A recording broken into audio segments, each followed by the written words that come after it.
Good day. I want to welcome everyone to In Conversation with Convergence. My name is George Evans. As many of you know, after 38 months, this is a podcast where we feature our clients and we have some very special guests. We discuss some of the top issues facing the industry and some of the headwinds and tailwinds in the industry. I'm joined today by a terrific guest, Peter Hughes. Many of you probably know Peter. Peter is the founder and CEO of the Apex Group. Peter, how are you? Thank you for joining. I'm well, George. I can't believe it took you 38 goes to get to me. Well, I think we had some of your team here before you, Okay. but I think this time around the team said it was probably time for Peter. So thank you for making time. So listen, Peter, why don't we start with for those who don't know you, I'd love for you to give a little background on yourself and kind of your pedigree, and then we'll talk a little bit about Apex. Great. Well, I don't normally talk about myself that much, George. I'm normally pretty below the radar, but just to give you a bit of color, my own background is I'm English originally, moved to Bermuda when I was 26. I thought if I was going to be an accountant, I was going to do it somewhere fun, and I'm still in Bermuda almost 30 years later. So it has been a great experience being somewhere like Bermuda. I set up Apex in 2003, having been a CFO for a fund of funds beforehand. And as a CFO for a fund of funds, I got a varied, I suppose, quality of reporting back from the other administration firms out there. So I thought I'd give it a go myself to create Apex in 2003. And really, the journey has been about trying to create, the complete product set in asset servicing, and that's what we've been up to. I've still got lots of energy to keep going. Yeah, well, I think back, and I'm not going to throw out the year, but I think our paths first crossed at places like Bisis and Hemisphere, right, way back when, right? And Yeah, that's where I sort of learned the trade a little bit. So that was been late 90s. So we're aging ourselves a little bit there, George. yeah, very good. So let's talk about Apex. I'd love for you to give our audience kind of a overview of the firm, right? And you've become very large very quickly, clearly top 10 firm, and in this crazy world of over 650 fund admins, it's being dominated by a handful like Apex. So I'd love to hear you talk a little bit just about kind of what you've built, how big you are, how many countries you're in, the number of employees, and then we'll kind of get into your agenda a little bit. Sure, George. And I'm very sensitive about being called a fund administrator because that's what we used to be. So it's more about a complete asset service is what we're focusing on now Okay. as we've evolved the business. I think certainly you go on a journey when you start a business with two people, in an office in Bermuda. You were quite contrarian in the way we set about building our brand. We opened up locations around the world when we were quite a small business to make sure we were local and flexible and tailored. And that meant we were called niche or boutique as a firm. And again, that's very flattering, but you want to be global, and that needs to be what your brand represents. So then we were obviously enhancing and opening up in more jurisdictions. So really in a 10-year period, we opened up 35 offices around the world, including 2008, where we opened up 9 offices, which was like at the end of 2008 and early 2009, that wasn't looking so smart. The financial crisis happened. Our revenue dropped 25% in a quarter, as most other fund admins back then did. But we were able to get through that period, and those have become our largest offices now. And our focus really is to keep extending our product set. And even when we're a smaller firm, we want to keep trying to add in more tools, more solutions, so that we had a differentiator, against other firms out there.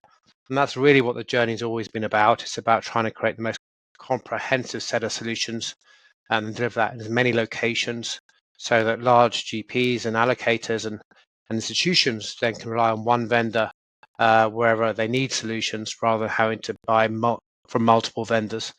And that's really what our journey has been about, is to just, I suppose, give more options and solutions out there for the largest GPs to be able to not having to use 25 different vendors, when actually we're focused on being in all those places with a full range of solutions, whether it's for ETFs or hedge funds or UCITS or 40 Act or any range of private markets, structures and all the downstream SPVs.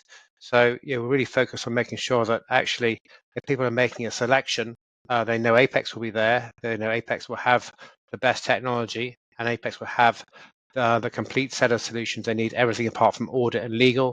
In some cases, banking, but actually in other cases we do actually operate like a bank with full custody models through Europe as well. So I think it's a valuable proposition we're creating, but it has taken 20 years to get into that position, and you're moving up, I suppose, in terms of profile. The more products you have and the more regions you're offering them in, and the better technology that you enable your clients ideally to be able to create better products and solutions because of the investments we're making as a key vendor to those clients. Yeah, I think it's well said, because I think certainly as we look at the market, there's a fair amount of old school fund administrators, right, who are kind of one stop shop for fund administration, but have really not added a lot of product over the year. You do see some firms, what we see most probably these days are legal and compliance, possibly, but we're starting to see other firms look at technology and look at cyber and managed IT and fractional CCO work and CFO work. But I think it's a very small handful that has started to poke around at really adding, a lot of product beyond kind of the core product. And I think your point about, complete asset servicing is the right point, because I do think your typical advisor is looking to work with fewer vendors and more strategic relationships that they can, and to work with them globally, right? So Peter, as I've watched over the years, very acquisitive company, right? You guys have done a lot of acquisition activity over the years, and I'd like to get your thoughts on that, just in terms of kind of past, present, and future. Is that a strategy going forward, without tipping your hand, but just in general, you've really been able to build quite a firm through kind of, I think, from my opinion, a pretty aggressive acquisition strategy. Well, it does look like that from the outside in, for sure. But actually, if you unpick it, the strategy really hasn't been through the whole history. We worked organically to set up 35, 36 offices, and did the hard yards of actually understanding what's required in each market, and what's important to clients in each location, whether it's local language or other solutions. And then when we brought in an investor, I think almost 7 years ago, the first thing they had us do was buy Deutsche Bank's fund servicing business, and lifting out as an asset purchase from a large bank, with a whole range of open-ended, closed-ended tech, and leading clients across 8 jurisdictions. It was pretty complicated, but that's really what we cut our teeth on in terms of actually understanding how to do this, and do this in a way which I was committing to clients. Listen, there's going to be no disruption. If you're happy with what you've got, you're going to keep getting it. So we haven't had any clients, even going back as far as that, leave us because of the way we integrated any business, and that was important to me because basically I'm an investor, but I'm in control of the model. So if suddenly all the clients walk off and say, well, actually I'd rather be with a bank than Apex, that's pretty painful to me. So we've done a pretty good job at actually understanding what's important to keep clients happy when you buy a business. And it's not just about buying businesses. We've been buying strategically to add in complementary solutions each time. And in doing so, you're obviously getting scale, but also you're broadening your product set by doing so. So the strategy has always been to really never buy two of the same things. And by doing that, then you're getting the value of actually being able to cross-sell both ways, i.e. the core business into the new business and the new business into the core business, if there are different product sets. So that's really how we've thought about it. And we're fortunate to be able to essentially buy 43 businesses in a period where interest rates were growing a little bit, but they weren't where they are today. Right. So that enabled that sort of window of time to be optimized, and we took full advantage of that. It's harder to do so now because there are less acquisition targets because most of the consolidation has happened in the space we're in. But also with the higher interest rates, it's very difficult to put the volumes of equity behind transactions that people may expect, and the pricing that may expect, because the pricing multiples are still pretty high in our sector, given the strong, I suppose, financial profile of businesses, in the asset servicing sector, and the recurring revenue profile of those businesses. So we haven't seen, the pricing come down really over the last couple of years, despite interest rates being higher. So where we are now is that we are still looking to supplement our model. We still want to be in more geographies. So interesting, we just opened up in Namibia, which I was there during the office opening last week, and it's like no one like us is in Namibia. So it's like, well, actually, people want to use us because we're the only global firm that's bothered to show up. So I quite like that story. And if you make the effort and you do the hard yards and you show up, people do appreciate it. Creating jobs, creating substance in places where they need jobs and substance. So those sorts of things we'll still continue to do. Opening up in more geographies, and we probably want to. We're in 50 jurisdictions now. We probably want to be in 70 ultimately when we're a mature business. Yeah. So we've still got a bit of runway to go, but mostly it's done. And then we're looking at actually how do we create more product? Well, we have got the densest product set there is in asset servicing compared to any of our peers. So we've done a good job in getting there. But it's no more about the technology piece now, in terms of actually how asset servicing digitizes. You get straight through processing. We're even building some of our own technology, and that's really where we're focusing on, hopefully differentiating ourselves, because the rate of change of tech in terms of actually asset servicing and giving good solutions to clients is really rapid right now. And if you're not making the investments, you're probably going to get left behind. And we're lucky in the fact that we've got a very good set of investors behind us, which enable that investment. Yeah, thank you. No, I agree with you. The in terms of your 24 agenda, right? Besides, over time, and that's certainly not 24 only, but moving from 50 to 70 jurisdictions, so let's just call that global and international, continued expansion. What would some of your other top priorities, Peter, be, say, for the remainder of 24 and as we look at the next couple of years? Yeah, I think 24. We're just looking to have a normal year. You've had 2 years of COVID, then you had what was called the Great Resignation, then you had um, big inflation, wage inflation, high interest rates. So that's 2021, 22, 23, right? So running a business where you're more than doubling in size during that period. You're enhancing your product set. You're acquiring some great quality clients, and you're servicing them well. I'm just looking forward to 24 being a normal year, and last year also, year 23 was one of the toughest years for asset raising I've seen in 20 years. So Yes. that's beginning to ease a little bit, but it's nothing like where it used to be historically. Yeah. So this year is a year where we did a lot of work in terms of consolidating and bringing together the businesses and putting in leading tech last year.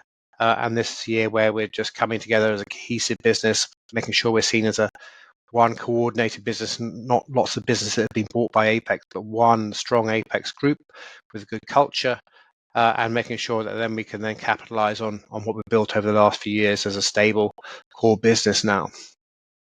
Yeah, I think as I've obviously you guys have been a great client of ours, and as I've gotten close to a number of people on your team, you do feel this current all the time of good ethics, right, and people behaving properly out there, right. I think good companies have to have good ethics, and I feel that when I talk to lots of the different people I've met at Apex over the years, that they're just solid, from my opinion, solid citizens kind of to deal with, right, in the marketplace, right.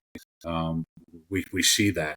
What about execution, though, Peter? Let's talk about that, because that's at your level, that's always can be the challenge at times, right? You've got all the pieces, you're in all the markets, but you still got to keep clients, and you still got to sell more business, and you got to win new logos, and you got to take self admin in, and lift outs in. And how do you feel your position for just generally for kind of stellar execution in the market, or what are some of the building blocks maybe still to get to that point from your perspective? Yeah, I think certainly at 13,000 staff and having the global reach we have, that gives us a lot of firepower, and also being across every asset class too. So we've got all the tools, as you rightly say, and it's how you enable, I suppose, the use of those tools.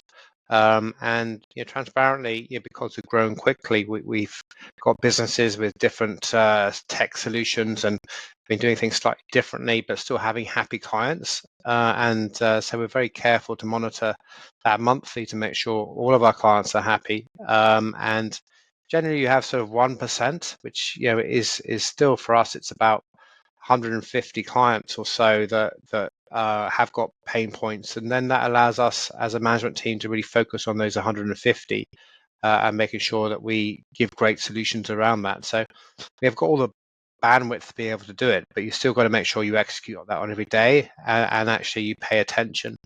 And it's great that you say that you feel we're a firm that sort of backs up what we say and delivers, and that's important to me ethically, but that cascades down through the whole group. So you make a commitment to a client, you make a commitment to your staff, and you make sure you follow through on those promises. And that's what I'm trying to make sure we do as a group. But as you evolve quickly in a tough environment, the execution is the tough bit. So it's taking your clients with a service, they're happy with what they had before, but you want to show them something better because you have something better, and getting that migration from your perfectly fine tech to what we think is tech of the future is a heavy lift when you've got the volume of business that we have, and therefore we want to make sure that we deliver that execution of the best tools to our clients. But the clients need to be ready to be able to want to change as well and want to have the new solutions in place. Yeah, I mean, I think people want to follow a leader. I think people want firms that are progressive, right? And how do you feel besides the robust tool set you've bought, and the 50 jurisdictions?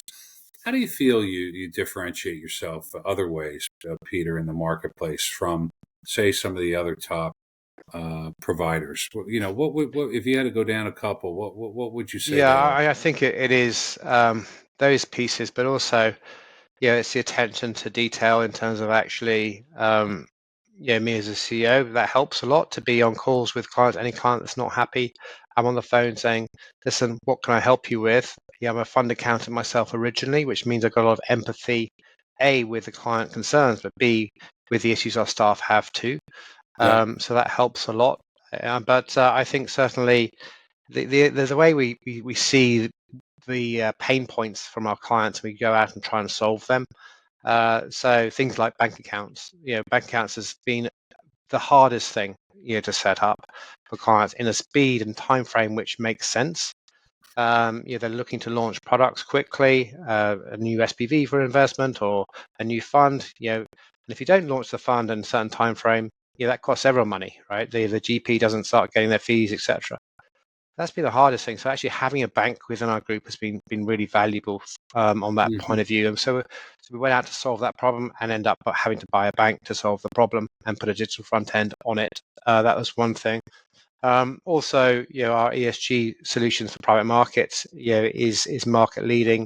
It extends across advisory, carbon measurement, impact, sustainability, and even we're building our own sort of forward-thinking version of ESG as a new standard, within our business. So those are the sorts of things we developed, I suppose, internally because we have a passion to do the right thing, and that's helpful as well.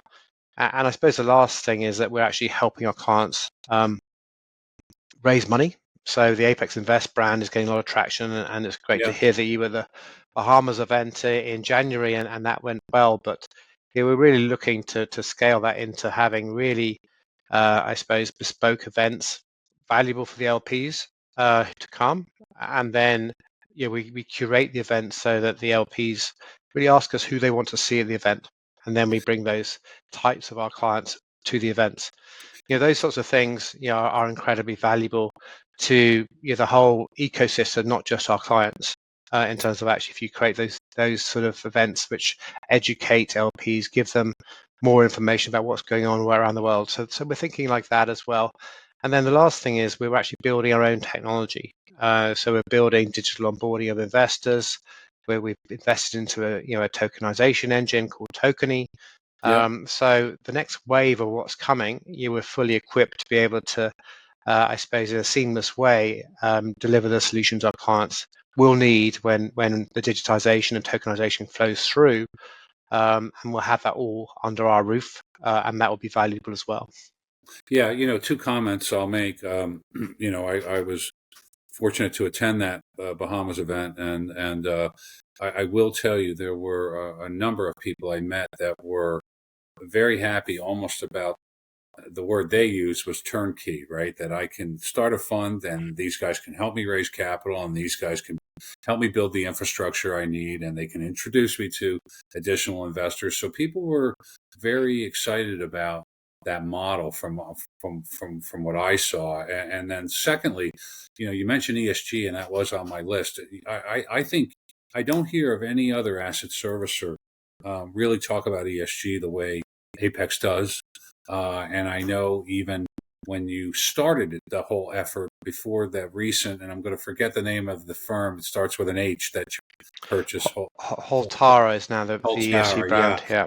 But when you started talking about ESG, years ago, I remember meeting probably one of the first one or two people you hired at the firm just to start to put a framework around what it was you wanted to do. So I think it's a very important topic, and I congratulate you on what you've been able to do with I'll just ESG. show you something quickly, George. It does come. Here's a little picture of how I'm thinking about ESG, and not just going carbon neutral, but going carbon positive, and Yeah, trying to make that difference. And this is sort of stuff I'm sort of crafting there and making sure my team delivers. So, top down, we are trying to walk the walk, about not just running a big business, but trying to run a business, for a positive effect. And yeah. actually, our foundation is raising lots of money for valuable charities as well, as part of what we're trying to do in terms of actually giving back along the way. Yeah, no, that's terrific. So let's finish with this. I always like to talk about market headwinds and tailwinds. So let's start with the headwinds. Like, even though you say a little earlier, we're hoping 24 is as normal a year as we've had in a while, right? What might be the one or two things that concern you right now? I know you mentioned one might be, just the pace of capital, capital flow and inflow, but one or two things that you kind of keep an eye on and are that could impact your business from a headwinds perspective. Well, I think this year, I think is almost, I don't know how many elections around the world are happening this year, but I think we had India last week, got South Africa this week. The UK's just announced one. There's a US one. It's a year of elections, and I think that leaves uncertainty, for everyone. But we can't. I run a business where I control what I can control, and I can't control those bits. So I've created the biggest product set where in every market there is, and people need to allocate capital and run asset management firms and allocate capital that they've been given. So I'm there to make sure that we can pivot our model and scale it up or scale it down in the right areas. But I don't stress about the stuff that I can't control. But it is a Yeah, year of uncertainty given the volume of political change. I think that's key. And also even inflation, how that's coming down in certain markets and not other markets, and the knock-on impact of, well, does interest rates come down? It's certainly they're coming down slower than we would have expected at the start of the year. So that's sort of delayed, I think, quite a few sort of investment projects whilst they wait for interest rates to come down as well. yeah, So it's not an easy year anyway. No, I mean, So I think I read inflation maybe over the last 4 is up about 20% is the number I saw, and then your point on elections is a very good one. You follow my guest last month was a woman named Manisha Singh, who was the former Assistant Secretary of State, and so it was a very geopolitical conversation, and she said that over half the democracies in the world have major elections in 2024. To your point, right? It's as big a year as maybe we've ever seen in terms of, I'll just kind of call it election uncertainty, right? How about on the positive? I don't want to call it negative, but how about on the, let's just call it the tailwinds? What do you think's at your back, Peter? Right? What tailwinds as you go in to finish up 24 and go into 25? What are the things kind of working in your favor as a firm? yeah, I think certainly thinking globally has always helped us. So being in 50 jurisdictions and continue to think like that. Even we've just opened up in Saudi with a full sort of manco and operator model and distribution model. So we're going to places where I think it's going to be valuable in terms of where capital is, and I think about the world as there's capital and there's growth capital. So capital is Hmm. just capital; it isn't really created; it just goes around and changes hands. And then growth capital is where actually you see a real change. And I see that coming from India. I see that coming from the UAE. I see that coming from Saudi as three primary opportunities. And we're really focused on making sure we position ourselves well into, for example, Gift City in India, which I think will be a top 5 global financial jurisdiction in 10 years' time, because all the inflow and outflow from India, which I think is a leading growth economy anyway, will go through that part of India. And then you have obviously the growth of UAE and Saudi, but also the migration of family offices is a really big theme as tax changes and other things and the political environment shift. The benefit actually is that everyone is just moving to the UAE, which I'm not sure if that's a great long-term solution, but it certainly is a real factor out of Europe and particularly the UK. So we're trying to just make sure that we're taking the opportunities as they arise and moving quickly and pivoting our business quickly. And although we're a big business, having that flexibility is important. And there are always going to be opportunities. I think the opportunities are really around the digitization and the, I suppose, democratization of private markets. Yeah. And even actually the announcement that we took I suppose a Hamilton Lane fund, and we made the subscription size $1,000 in Luxembourg, by doing it on chain and getting that approved by the CSF. Stuff like that, I think, is very exciting, and I think that's probably the direction of travel for the future. Yeah, I listen. We're very big proponents of convergence of the democratization of alternatives. It's coming, and I think it's a wonderful opportunity for firms like yours. And I think the point you make is the right one. Um, uh, uh, you feel and seem nimble to me, as we do business with lots of firms, that some of them move like the Titanic, right, and some of them don't, right. So listen, I want to wrap it up. I want to use your time wisely, but I want to, one, thank you for joining me today, and I also want to thank you for being a terrific client of Convergence. We have a really nice partnership with your team, and I wish you and the team just all the continued success in the world, Peter. And it's very impressive to see what you've done in a pretty short period of time. So well done. Well, thank you, George, and I appreciate you including me in this.